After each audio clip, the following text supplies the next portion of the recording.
it's a strange title, isn't it? And in actual fact, this is a carry-on from a podcast I produced probably over a year ago called You May Never Have Met a Human Being. Of course, we meet people every day and we think that they're human beings, but actually most people, probably ourselves included, are really kind of animals, and I'm drawing a distinction here. And I'll give a definition of a human being that I'll probably elaborate on later. But a human being is a creature that has self-knowledge. And that self-knowledge can be used for the betterment of both a particular individual and the betterment of the whole. Anyway, I'll talk about that later. But if we look at, and I've spoken about this many times, if you look at what drives all creatures, not just human beings, is the primary driver, then it's the drive to survive and to breed, to spread our genes. And that essentially means that every person is out there for themselves and for the promotion of their genes. And they will do everything they can to make sure that they survive and that they breed. And in fact, it's well known that males of many species, certainly human beings, want to distribute their sperm as widely as possible. And women want sperm from the fittest, most viable males, however they measure that. It's all fairly biological and it's all pretty well understood. So, you look at ordinary social life, you go into a bar and you'll see all kinds of stuff going on. Posturing, seduction, charm, lying, cheating, just in order to mate, typically. And then you can get into the world of business and you'll see again all kinds of lying and cheating and other behaviors just in order to get more money and to secure employment. So this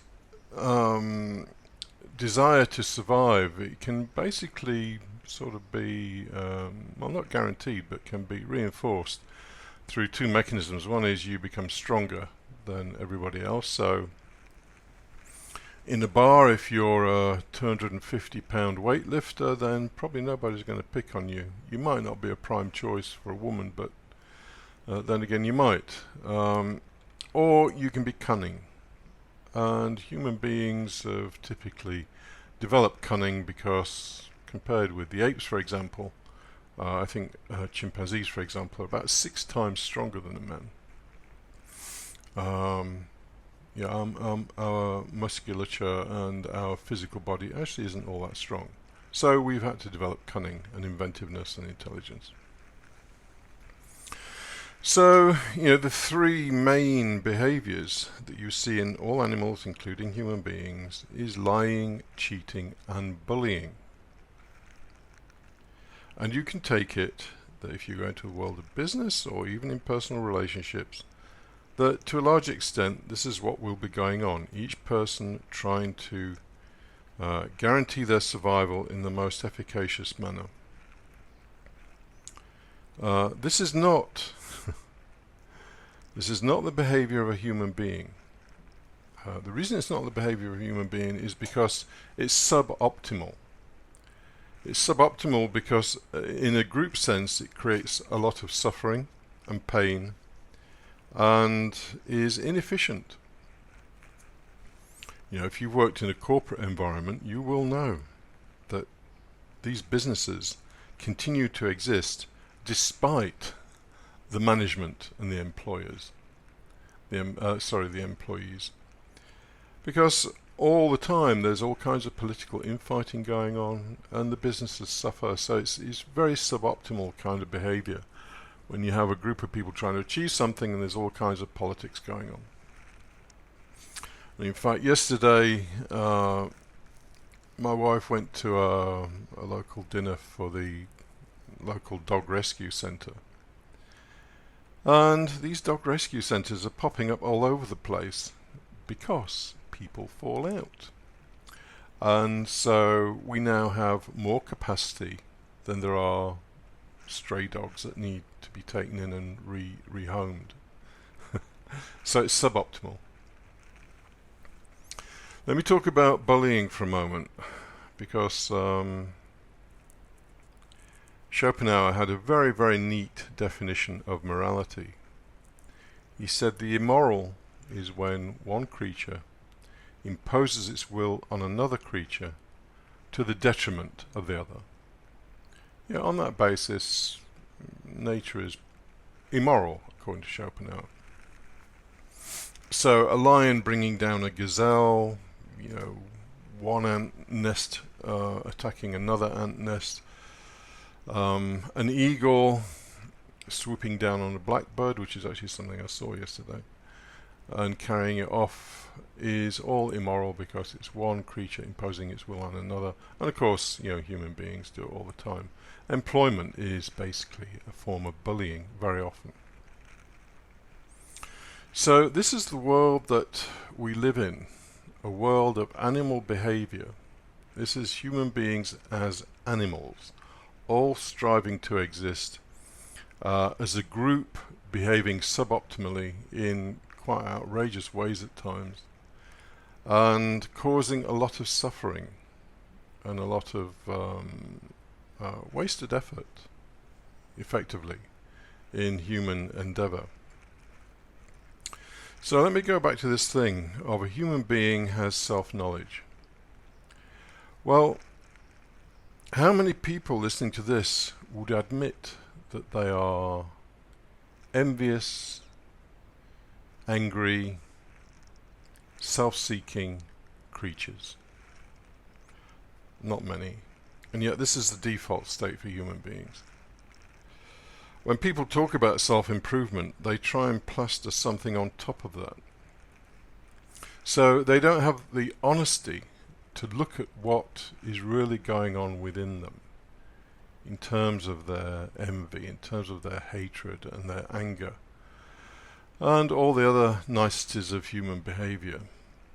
And they want to go to the pretty stuff. They want to adopt an attitude of loving kindness. Well, it's all bullshit until you've dealt with the beast that is within. And by deal with, I don't mean you try and destroy it. You just understand it for what it is. It is a self-seeking, survival-oriented animal that does not work in the best interests of human beings. Might work in the best interest for an individual, but not for a human being. So we then come to a fairly important question. How do we get this self-knowledge? Well, it's only got through honesty. And if you've listened to any other podcasts, you'll know that I talk about self-observation and self-observation without judgment or self-criticism or censorship. Sounds easy, but it's extremely difficult to do, because what we see in there is maybe a few nice things and an awful lot of things that we'd rather not have in there, because we've been told that it's bad to have those things in there. And so the dark side, as you might call it, is well hidden. We just don't want to look at it. We'd rather go and meditate and pretend that we are being mindful and self-remembering and all that kind of stuff. Is there any point talking about this? Because if you look at the history of the human race, then basically a large part of the history is wars and strife. And also, technological developments, which are typically the work of individuals. The big discoveries are by people like Faraday and Newton and other scientists. Groups of people never seem to produce anything, because of course there'll be too much political infighting going on. How can it produce anything? Anyway, so there's the technological advancement that we make, but basically the human-to-human interaction is usually fraught with conflict because people don't understand themselves. They have no self-knowledge. So when they start to feel envious of someone, so let's give an example. Let's say that opposite is a neighbour that you don't particularly like, but you sort of say hello and all the rest of it. And you've decided that you are going to start learning to be a Buddhist. So you start reading about meditation and loving kindness and compassion. And then you see your neighbour drive up in a brand new BMW one day. And your face turns green. It turns green because that person that you don't really particularly like is displaying greater fitness for survival than you are. They've somehow got some money or promotion or something. Their life seems stronger. Their survival prospects seem more vibrant than yours. And so you feel this envy. And if we had no laws, you'd go over there and you'd kill him or her. Perhaps, anyway. So if you have that self-knowledge, oh, this is what's going on. Yeah, I really feel hatred towards that person because they're displaying greater survival. When you understand these things, really understand them, of course, I can just talk about this for a few minutes and maybe get the gist, but when you really understand it, it has a power. And you see, oh yeah, this is the dynamics at play. And you don't even have to censor it. You can just say to yourself, I really fucking hate that person. But actually, I know why I'm saying that. Very few people can, well, almost no one can do that. So, self-knowledge is the key to the whole thing, and self-honesty. If we are going to have a society that changes, and let me say at this point, society is not going to change, and possibly never will change. It will probably always be built on conflict. So, what's the point of talking about this? Well, the point of talking about it is that, depending on your good fortune, you may or may not come across a group of people who desire to understand themselves and maybe have some understanding of themselves. And I can tell you from personal experience that if you are with a group of people like that, then it is the most blessed thing on earth. Nothing more beautiful. And if you've listened to various podcasts of mine, then you know I don't typically indulge in fantasy or what I call woo-woo, but when you experience something like that, you would believe that actually there is more to this life than animals ripping each other to bits. Literally, in the case of things like lions and so on. And metaphorically, human beings, the way they treat each other in a work environment, personally, and so on.